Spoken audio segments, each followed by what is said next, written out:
எங்கும் கிடைக்காத தள்ளுபடி விற்பனையில் ஆடைகள் வாங்க தீநகரில் உள்ள வேலமன் ஸ்டோர்ஸ்க்கு வாங்க. ரஜினி சார்லாம் வந்து டெக்னீஷியன் கூட அவர்கிட்ட வந்து கற்றுக்கணும் இருக்கும். டக்குன்னு ஒரு லிங்கி எடுத்துருவா அப்படின்னாரு. லிங்கி எடுத்துருவானாரு. ஒரு சின்ன ஒரு மரம் இருந்தது, நான் கண் கூட பார்க்குறேன். நான் மரம் இருந்தது, மரம் முன்னாடி ஒரு லிங்கியை தூக்கி நம்ம வீட்டில் கட்டுருவோம்ல, பல்லில் வச்சு இப்படி கட்டிட்டு அந்த காசு. எனக்கு சின்ன 15 வயசு இருக்கும். பட் 10th படிக்கும்போது லைஃப்பில் வந்து எதனா ஒன்று சாதிக்கணும் அப்படின்னு சொல்லிட்டு நான் ஆசைப்பட்டேன். ஆக்சுவலி இந்தியாவில் டாப் மோஸ்ட் கேமராமேனில் அவரும் ஒரு டிபி. ஆனால் அந்த ஒரு பந்தா இல்லாமல் எல்லார்கிட்டையும் பழகுவார், பேசுவார். ஷூட்டிங்கில் எல்லாரோட ப்ரெஷர் எங்களுக்கு தான் அதிகமாக இருக்கும். இல்லை கண்டிப்பாக இது வந்து எல்லோரும் நிறைய ஹஸ்பண்ட் ஒய்ஃபை சொல்லுவாங்க. ஹஸ்பண்ட் கலக்கல் சினிமா நேயர்கள் அனைவருக்கும் வணக்கம். நான் உங்கள் சங்கர் விஜய். நம்ம கூட வீரமணி சார் தான் இருக்காங்க. நிறைய விஷயங்கள் டிஓபி பற்றி நம்ம நிறைய எடுத்து தெரிஞ்சுக்க போகிறோம். சாரோட ப்ராஜெக்ட் பற்றி தெரிஞ்சுக்க போகிறோம். சார் வணக்கம். வணக்கம் சார். நீங்கள் ஜெட்டின்னு ஒரு மூவி வேறு நீங்கள் சொல்லவா பண்ணியிருக்கீங்க சார். ஃபஸ்ட்டு உங்களுக்கு ஒரு தாட் வரும்ல கேமராமேன் ஆகணுன்ட்டு, அது எப்படி சார், எங்கேருந்து ஆரம்பிச்சிச்சு, எப்படி, எந்த வயசில்? இல்லை ஃபஸ்ட் டைம் எனக்கு சின்ன 15 வயசு இருக்கும். பட் 10th படிக்கும்போது லைஃப்பில் வந்து எதனா ஒன்று சாதிக்கணும் அப்படின்னு சொல்லிட்டு நான் ஆசைப்பட்டேன். ஃபஸ்ட்டு விஷயம் வந்து என்னென்னா, நான் கிரிக்கெட் பிளேயர் ஆகணும்னு கிரிக்கெட் இன்ட்ரெஸ்ட்டு. சேப்பாக்கட்டை ஸ்டேடியத்தில் போயிட்டு நானே வந்து ட்ரைனிங் எடுக்கிறதுக்காக போயிருக்கேன்.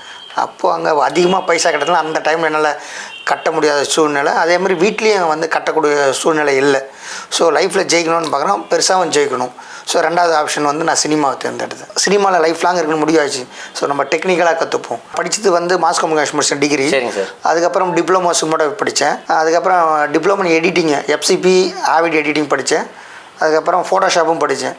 ஸோ இது படிச்சிட்ட அப்புறம் தமிழில் வந்து சின்ன சின்ன படங்கள் ஒர்க் பண்ணிகிட்டு இருக்கேன். நான் ஃபஸ்ட்டு வந்து சினிமாக்குள்ளே ஒரு கேமராமேன், இப்போ உங்களுக்கு வந்து அதில் யாராவது இன்ஸ்பயராக இருப்பாங்களா, அந்த மாதிரி யாராவது இருந்தாங்களா? கேமராமேனாக இது பார்த்தா எனக்கு வந்து என் குருநாதர் ராண்டி சார். எனக்கு ஒர்க்கு வந்து ரொம்ப பிடிச்சது P C Sreeram sir, Santosh Sivan sir. ஹிந்தியில் வந்து Sudeep Chatterjee sir, Anil Mehta. So foreign cameraman பண்ணலாம் Janusz Kaminski, Russell Carpenter, Robert Richardson, அந்த மாதிரி கொஞ்சம் இன்ஸ்பிரேஷனாக. ஓகே, நீங்கள் அதுக்கப்புறம் எப்படி சினிமாக்குள்ளே ஒரு அசிஸ்டண்ட்டாக போயிருப்பீங்களா சார்? கண்டிப்பாக. அது அந்த ஃபீல் பற்றி சொல்லுங்கள். ஃபஸ்ட் டைமாக வந்து நான் அசிஸ்டண்ட்டாக வந்து எங்கெங்கே முட்டி மோதி படித்து முடிச்சுட்டு, நான் படிக்கும்போதே லீவ் கேப்பில் வந்து ட்ரை பண்ண ஆரம்பிச்சிடும். நான் சனி ஞாயிறில் கிளாஸ் விட்டு லீவ் இருந்தாலே என்ன பண்ணோம், இந்தியன் இண்டஸ்ட்ரியில் இருக்கிற, சென்னையில் இருக்கிற, பாம்பேயில் இருக்கிற, ஹைதராபாத்தில் இருக்கிற எல்லா கேமரா மட்டும் நான் ட்ரை பண்ணிட்டேன் கிடைக்கணும்னு சொல்லிட்டு.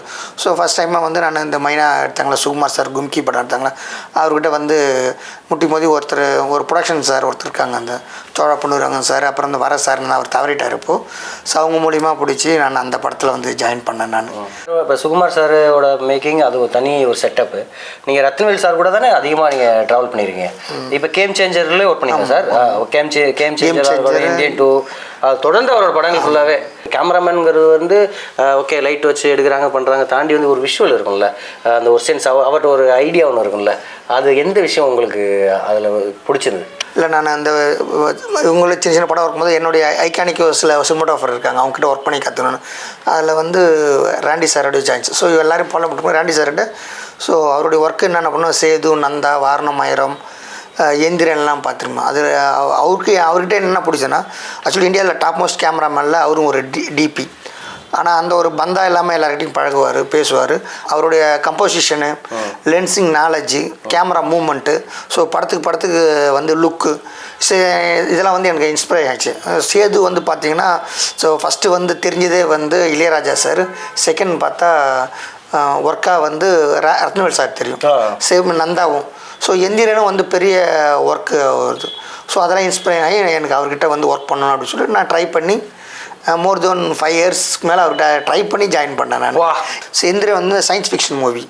அதில் பார்த்தோன்னே சிஸ்டமேட்டிக் வந்து ஒரு கலர்ஸோ கம்போசிஷனோ எல்லாமே வந்து ஹாலிவுட் ரேஞ்சில் இருக்கும். இன்னொன்று அதே வந்து ஹரிதாஸ்னு ஒரு சின்ன படம் பண்ணியிருப்பார். ஒரு நார்மல் போலீஸ்காரங்க ஒரு காம்பவுண்டு உள்ள ஒரு சின்ன வீடு பார்த்தீங்கன்னா அந்த டோனில் எப்படி ஷூட் பண்ணால் நல்லாயிருக்கும் அப்படின்னு சொல்லிட்டு லைவாக ஷூட் பண்ணியிருப்பேன். இப்போ நான் அவரோட என்ன படம் சார் ஃபஸ்ட்டு ஒர்க் பண்ணீங்க? ப்ராப்பராக ஜாயின் பண்ணது அது வந்து லிங்கா படம். இதுலேருந்து அடுத்தது அதுக்கப்புறம் ஃபுல்லாக லாஸ்ட்டாக தேவாரால செகண்ட் யூனிட் ஒர்க் பண்ணேன். அவர் பண்ண கேம் சேஞ்சர்லேயும் இந்தியன் 2லேயும் வந்து செகண்ட் யூனிட் கேமராமேன் ஒர்க் பண்ணேன். உங்களுக்குன்னு தனியாக ஒரு யூனிக் கேமரா வச்சோம்னா இப்பெல்லாம் பண்ணணும்டா அப்படிங்கிற மாதிரி ஒரு ஐடியா இருக்குங்களா? அந்த மாதிரி சொல்லுங்கள் சார். உங்களோட ஆசை, உங்களுக்கு வந்து நான் சினிமாவை இப்படி எடுக்கணும், என்னோட ஸ்டைல் அப்படின்னா நீங்கள் என்ன எந்த மாதிரி விஷயத்தை ஃபாலோ ப்ரிஃபர் பண்ணுறீங்க. ஸோ நம்ம எல்லாமே டிபெண்ட் அந்த ஸ்கிரிப்டை பொறுத்த வரைக்கும் தான். என்னோடய ஃபஸ்ட்டு படம் பார்த்தீங்கன்னா ஜெட்டி, மேக்ஸிமம் வந்து பீச் டைப் ஒரு மீனவ சமுதாயத்தை பற்றி ஷூட் பண்ணலாம். அந்த ட்ரைலர் படம் பார்த்தீங்கன்னா மீனவ சமுதாயம் மேக்ஸிமம் எங்கே இருப்பாங்கன்னா பீச் வரும், பீச் சம்மந்தமாக. அவங்களுடைய ஸ்கின் டோனும் பார்த்தீங்கன்னா லைட்டு பட்டு ஹார்ஷாக இருக்கும். அது இல்லாமல் ஹார்ஷாக இருக்கும். வெயிலில் வந்து நம்ம போவோம், அவங்க வெயிலில் நம்மளால் இருக்க முடியாது, நம்ம போய் நம்மளால் இருக்க முடியாது, அவங்களால இருக்க முடியும். அதுக்காக நான் வந்து ஓவர் பேர்ன் அவுட்லேயே ஷூட் பண்ணியிருப்பேன். அந்த படம் ஃபுல்லாக பார்த்தா ஓப்பன் லைட்டாக இருக்கும், ஓவர் பேர்ன் அவுட்டாக இருக்கும், ஓவர் எக்ஸ்ப்ரெஷன் கொஞ்சம் அதிகமாக இருக்கும். ஏன்னா அவங்களோட இடத்த நம்ம வந்து ஸ்க்ரீனில் காமிக்கும்போது விஷுவலாக நம்ம என்ஹான்ஸ் பண்ணணும்னு சொல்லிட்டு அதை பண்ணியிருப்பேன். ஸோ அதே இந்த மலையாள படம் வந்து மிஸ்டரிக்கு மர்டர் த்ரில்லர் இருக்குது, ரேப் அண்ட் மர்டர் த்ரில்லர் அந்த மாதிரி வேணும். அந்த சேனல் பார்த்தீங்கன்னா justice for Jenny, Malayalam and Tamil ரெண்டு லாங்குவேஜில் ஷூட் பண்ணோம். நீங்கள் அந்த படத்தை வந்து நீங்கள் பார்த்தீங்கன்னா மேக்ஸிமம் வந்து டார்க் சைடு ஷூட் பண்ணியிருப்பேன். கான்ட்ராஸ்ட் ஹெவியாக இருக்கும், லைட்டிங் கான்ட்ராஸ்ட்டு, கீஃபில் கான்ட்ராஸ்ட் ரேஷியோ, அது ஓரளவுக்கு சிமெண்ட் தெரியாதுல்ல சார், இதெல்லாம் தெரியாது. உங்கள் நம்பருக்கு தெரியும்னு நினைக்கிறேன். ஒரு அவங்க கேமராமேனுக்கு தெரியும், எங்களை மாதிரி சாதாரண நார்மலான ஆடியன்ஸ்க்கு. கீஃபில் ரேஷியோ இருக்குது, அதுக்கப்புறம் லைட்டிங் பேட்டர்ன் சேஞ்சஸ் இருக்குது, கலர் கான்ட்ராஸ்ட் இருக்குது, அதுக்கப்புறம் கலர் சென்ஸ் இருக்குது. ஆனால் இவங்க வந்து அந்த ஸ்கிரிப்டில் வந்து இந்த கேரக்டர் என்னவா இருக்குது. இப்போ நான் இந்த படத்துலேயே வந்து வில்லனுக்கு ஒரு டோனு பிடிச்சிருப்பேன், ஹீரோயினுக்கு ஒரு டோன் இருக்கும், அதுக்கப்புறம் போலீஸ்காரங்களுக்கு ரொம்ப ஒரு டோன் இருக்கும். ஸோ இந்த கான்ட்ராஸ்ட்லாம் என்னென்னா நம்ம கதை கேட்டு டிசைட் பண்ணி முன்னாடி ப்ரீ பிளானில் வந்து பண்ணதுனால தான். ஸோ இன்றைக்கி ட்ரைலர் பார்த்தவங்க, சாங்ஸ் பார்த்தவங்க எல்லாருமே வந்து நல்லா அப்ரிஷியேட் பண்ணுறாங்க. ராஷ்ட்ரா Bharathi Raja sir, Bhagyaraj sir, JSK Sathish sir, அதுக்கப்புறம் நிறைய இண்டஸ்ட்ரியில் இருக்க நிறைய நம்ம அந்த விஷுவல்ஸ் பார்த்தாங்க. கேமரா ஒர்க்கு நல்லா இருக்காங்கன்னு போது அந்த கதையும் இந்த கதையும் வேறு. இப்போ நீங்கள் கூட ஒன்று ஜெட்டி பார்த்தீங்கன்னா அது ஓப்பனாக ஒரு இதுவாக இருக்கும். ஆனால் இந்த படம் பார்த்தீங்கன்னா கான்ட்ராஸ்டாக இருட்டில் எடுத்த மாதிரி இருக்கும். அதான் சேலஞ்சிங். கதை தான் டிசைட் பண்ணுறது. ஓகே, நம்ம இப்படி தான் பண்ணணும் அப்படின்றது எனக்கு இல்லை. இதனுடைய லைட்டிங் பேட்டர்ன் எப்படி இருக்கணும், கம்போசிஷன் எப்படி இருக்கணும், இதனுடைய லென்சிங் சென்ஸ் எப்படி இருக்கணும், மூமெண்ட் எப்படி இருக்கணும், ஸோ நம்ம எந்த டோனில் போகணும், இதெல்லாம் வந்து நான் ப்ரீஃபாக ஒரு வந்து ஸ்டடி ஒர்க்கே நான் பண்ணிப்பேன். நான் பேசிக்காக வந்து என் லைட்டிங் பேட்டர்னை கொஞ்சம் படத்துக்கு நான் வித்தியாசமாக ட்ரை பண்ணணும்னு நான் நினைப்பேன். இன்றைக்கி அட்வான்ஸான கேமரானா இந்த sir black and white film roll இருந்துச்சு, அதுக்கப்புறம் கலர் இருந்தது. இப்போ டிஜிட்டல் வந்தது அப்புறம் என்னன்னா ஸ்டில் கேமரா மேனுஃபேக்சர் எல்லாமே மூவி கேமரா மேனுஃபேக்சர் வாங்கிட்டாங்க. ஸோ இந்த மாதிரி பேனாசோனிக் இருக்குது, சோனி இருக்குது, அதுக்கப்புறம் வந்து பேண்டம் கேமராஸ் இருக்குது. அதிகமாக எல்லாம் ரத்னவேல் சார்லாம் அதிகமாக யூஸ் பண்ணுறது எப்படி சார்? அவங்க என்ன கேமரா யூஸ் பண்ணுவாங்க? இல்லை, ராண்டி சார் மேக்ஸிமம் வந்து ரெண்டுமே இப்போது அட்வான்ஸ்டு எது டெக்னாலஜி எது வந்து அந்த படத்துக்கு எது நல்லா இருக்குன்னு தோணுதோ டெஸ்ட் பண்ணி அதை யூஸ் பண்ணுவார். இப்போ நான் வந்து ஃபஸ்ட்டு படத்துக்கு வந்து ஆரி அலெக்ஸா வந்து ரெட் யூஸ் பண்ணேன். இப்போ ஃபாரின்லாம் அதையும் யூஸ் பண்ணுவாங்க சார்? ஆமாம், நம்ம மூவியாக இருக்கட்டும், ஒரு சின்ன விஷயமா இருக்கட்டும், எதுவாக இருந்தாலுமே கேமராமேனுக்கு வந்து ஹார்ட் ஒர்க், அதாவது ஃபிசிக்கலாக ரொம்ப சேலஞ்சிங்காக தானே. உண்மை சாங் எடுக்கிறதாக, ஃபைட் எடுக்கிறப்ப பார்க்குறோம்ல, ஷூட்லாம் போகும்போது ப்ரெஷர் எப்படி கேமராமேன் ஹேண்டில் பண்ணுறீங்க? ஷூட்டிங்கில் எல்லாரோட ப்ரெஷர் எங்களுக்கு தான் அதிகமாக இருக்கும். ஷார்ட் எடுக்கிறதுக்கு முன்னாடி என்ன ஷார்ட்னு கேட்போம், அதுக்கு லைட் பண்ணணும். ஷார்ட் போயிட்டே இருக்கும்போது அடுத்த சீக்வன்ஸ் என்ன, அடுத்த ஷார்ட்ஸ் என்னன்னு அதுக்கு வந்து லைட் இது பண்ணுவோம். இப்படி பண்ணிட்டு இருக்கும்போது டைம் சேவ் பண்ணுறதுக்காகவும் ப்ரொடக்ஷன் சைடு மிச்சம் பண்ணுறது. இந்த ஷார்ட் எடுத்து தான் அடுத்த ஷாட்டுக்கு அப்படி போனோம்னா இங்கேருந்து லைட்டை ஷிஃப்ட் பண்ணி அங்கே லைட் பண்ணி திருப்பி ஷார்ட் வைக்கிறதுக்குள்ளே டைம் வேஸ்ட் ஆகிடும் பண்ணிகிட்டே. அதனால் வந்து ப்ரீவியஸ் ஷார்ட் என்ன, கரண்ட் இப்போத்தி ஷூட் பண்ணுற ஷாட் என்ன, அடுத்த ஷாட் என்ன, அடுத்த சீக்வன்ஸ் என்ன, இதை பேஸ்டான அப்புறம் வந்து இந்த ஷாட்டு வந்து சில பேர் வந்து ஒரு சீனே ஒரு ஷார்ட்டாக கன்வீனியன்ட் பண்ணுவாங்க. ஒரு சில டேரக்டர் சிங்கிள் டேக் அதை வந்து சிங்கிள் டேக்காக 9 மினிட்ஸ் 8 மினிட்ஸ் இந்த மாதிரி வரும்போது ஸோ ஓவர் லென்த்தாக வந்து நம்ம ஷூட்டிங் இன்றைக்கினாலே நாங்கள் வந்து ஒரு வாரத்துக்கு முன்னாடி தான் அதை கொரியோகிராஃப் பண்ண ஆரம்பிச்சிடுவோம். கேமரா மூமெண்ட் எங்கே, லைட் மூமெண்ட் எங்கே, அதுக்கப்புறம் வந்து காஸ்டியூம் என்ன வருது, பேக்ட்ராப் என்ன வருது, பேக்ட்ராப் எந்த இடத்துல ப்ராப்பர்ட்டி வைக்கிறாங்க, அந்த ப்ராப்பர்ட்டி வந்து கிம்பாலில் போகும்போது ஸ்டெடி கேமில் போகிறோமா, இல்லை ஜிம்மி பாதி போட்டு அதுலேருந்து ஸ்டெடி கேம் போதா, இதெல்லாம் வந்து ப்ரீ ப்ரொடக்ஷன் கொஞ்சம் முன்னாடியே ஒர்க் பண்ணுவோம். இது இல்லாமல் நம்ம ஷூட் பண்ணிட்டே இருக்கும்போது இப்போ காலையில் 9 to 6 அப்படி இருப்பாங்க ஒரு கால் ஷீட்டு, இல்லை ஈவினிங் 6 to ஒரு கால் ஷீட்னா ஆர்டிஸ்ட் ஷூட் பண்ணிட்டு இருப்பாங்க. திடீர்னு ஒரு பெரிய ஆர்டிஸ்ட் யாருன்னா வந்து என்ன பண்ணுவாங்க, நான் 2 ஹவரில் போடணுவாங்க, 1 ஹவரில் போடணும். அது ஒன்று. இன்னொரு சின்ன ஆர்டிஸ்ட் வந்து ரிக்வஸ்ட் பண்ணுவாங்க, சார் குழந்தைக்கு உடம்பு சரியில்லை, இந்த மாதிரி காலேஜுக்கு போகணும். இதுவும் நடந்திருக்கு. பெரிய ஆர்டிஸ்ட் வந்து அவங்க சொல்கிறத நம்ம கேட்குறாங்க, சின்ன ஆர்டிஸ்ட் வந்து நம்மகிட்ட வந்து ரிக்வஸ்ட் பண்ணுவாங்க. ஆனால் 2 பேருமே வந்து ஹியூமன் பீயிங் தான். ஸோ நான் அதுக்கு என்ன பண்ணுவேன், யாருன்னா அர்ஜென்ட்டாக பண்ணுவாங்க, ஸோ டேரக்டர்கிட்ட இது பண்ணிவிட்டு ஸோ அவங்களுடைய ஷார்ட்ஸ் க்ளோஸ்அப் ஷார்ட்ஸு ஓஎஸ்எஸ்ஸு அதுக்கப்புறம் மிட் ஷாட் ஒயிட் ஷாட் எங்கெங்கே ஒயிட் ஷாட் வருதோ முதல்ல அதை கம்பைன் பண்ணி எடுத்துகிட்டு அவங்களுக்கு க்ளோஸ்அப் எடுத்துகிட்டு டக்குன்னு அவங்க லைட்டிங் பண்ணி கொஞ்சம் சீக்கிரமாக ஃபாஸ்ட்டாக முடிச்சு அமைச்சிடுவாங்க. அந்த மாதிரி நிறைய ஆர்டிஸ்ட் நீங்கள் தேங்க்ஸ்லாம் சொல்லியிருக்காங்க. அதாவது அவங்களோட இல்லும் பார்க்கணும்ல. அது ஒரு கேமராவை சுற்றி எத்தனை பேர் தேவை? அசிஸ்டண்டாவோ அசோசியேட்டாவோ என்னென்ன மாதிரி விஷயங்கள் தேவை? அந்த கேமரா பில்லர்ஸ் வராங்க, இந்த மாதிரி ஒரு ஷூட் பண்ணுறாங்க அப்படின்னா எவ்வளோ மேன் பவர் தேவை சார்? இல்லை, அப்படி டிபெண்ட் அந்த சீக்வன்ஸு சீன் பொறுத்து மாறும். இப்போ நம்ம இன்டர்வியூ என்னென்னா இப்போ 2 லைட் மேனு ஒரு கேமரா இதே போயிடும்.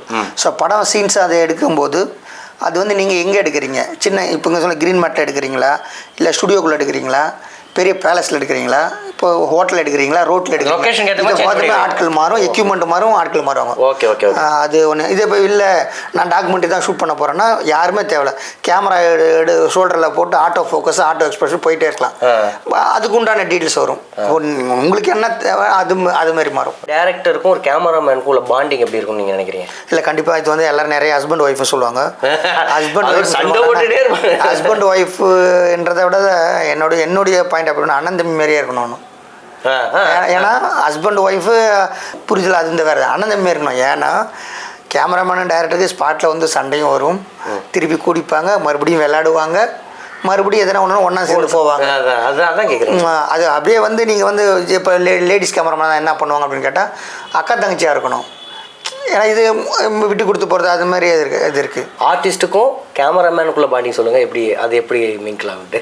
முன்னாடிலாம் வந்து நிறைய ரெஸ்பெக்ட் ஆர்டிஸ்ட்டு, அது சின்ன ஆர்டிஸ்ட்டும் பெரிய ஆர்டிஸ்ட் இருந்தாலும் கேமராமேன்ஸ் வந்து ரொம்ப தலைவரோட அந்த தலைவர் லிங்காபுரத்தில் நீங்கள் இருந்துருக்கீங்க. அவர் எப்படி ரஜினி சார்லாம் வந்து இன்னும் இப்போ அப்கமிங் வர ஆர்டிஸ்ட் மட்டும் இல்லை டெக்னீஷியன் கூட அவர்கிட்ட வந்து கற்றுக்கணும் இருக்கும். ஏன்னா இன்றைக்கி 75 வயசில் 50 வருஷம் கொண்டாடுறாரு அவர்.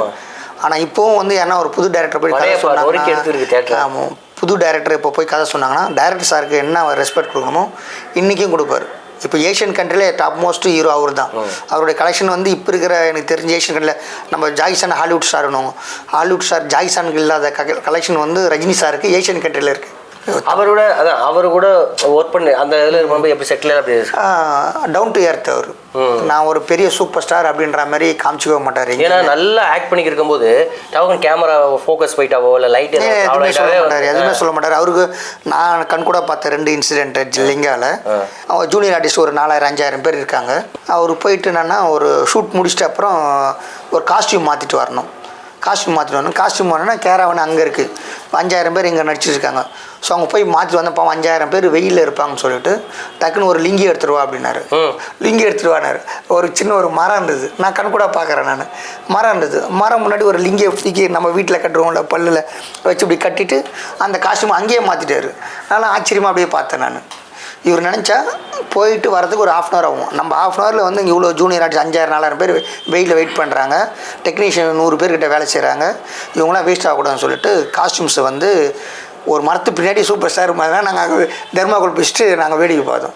செம்ம இன்சிடென்ட் அது. அது அதெல்லாம் நம்ம நினைக்கும் போது நம்மளாம் இன்னும் மன லெவலில் இன்னும் வளரணும், பண லெவலில் இல்லை, மன லெவலில் இன்னும் வளரணும்.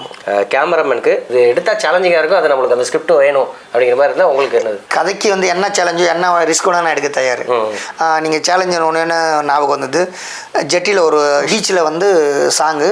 ஸோ ஒரு ஃபிஷர்மேன் வந்து பாட்டு பாடிக்கிட்டு ஒரு சீன் நடந்துருக்கு. ஒரு சின்ன போட்டில் 4 பேர் போக முடியும். ஆமாம், 4 பேர் தான் போக முடியும் நடுக்கடலில். ஸோ எனக்கு என்னென்னா எனக்கு மூவ்மெண்ட் இருந்தால் கரெக்டாக இருக்கும் அப்படின்னு பார்த்தேன். ஸோ ட்ரோன் இருந்தது, ட்ரோனில் மூவ்மெண்ட் கொடுத்தா அது வைடர் ரேஞ்சாக வரும். எனக்கு வந்து அவருடைய ஃபீல் எனக்கு வந்து அது கிடைக்காதுன்னு நினச்சி ஸோ அந்த போட்டு நடுக்கடலில் விடுங்க அப்படின்னா எல்லோரும் என்னையே திருப்பி பார்த்தாங்க. என்னங்க நடுக்கடலில் விடுறேங்க?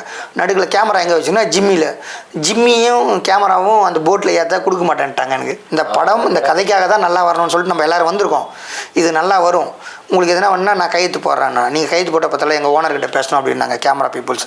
இது எதனா ஆச்சுன்னா நான் பொறுப்பு, நான் இந்த படத்தில் வர சம்பளமும் கொடுக்குறேன், அது பத்தலைன்னா நான் வேலை செய்து அது கொடுக்குறேன், என்னோடய ஃபஸ்ட்டு படம், நான் ஒர்க்கு நல்லா பண்ணணுன்னா அவர் வந்து ஓகே அப்படின்னா கொடுத்துட்டு அப்புறம் ரெக்கார்ட் பண்ணி வாய்ஸ் அமைச்சு அவங்க வந்து கேமரா கொடுக்க சொன்னாங்க. சின்ன போட்டில் நடுக்கடலில் போட்டில் ஆர்டிஸ்ட்டும் இருப்பாங்க, ஜிம்மியும் இருக்கும், ஃபோக்கஸ் புல்லரும் இருப்பார், நான் இருப்பேன், டான்ஸ் மாஸ்டர் இருப்பார். அந்த ஷாட்டு அப்படி ஃபஸ்ட்டு ஒய்டில் இருக்கும், பாட்டு பாடிக்கிட்டே போகும்போது இப்படி போயிட்டு ஜிம்மில் இப்படி போயிட்டு இப்படி போகும்.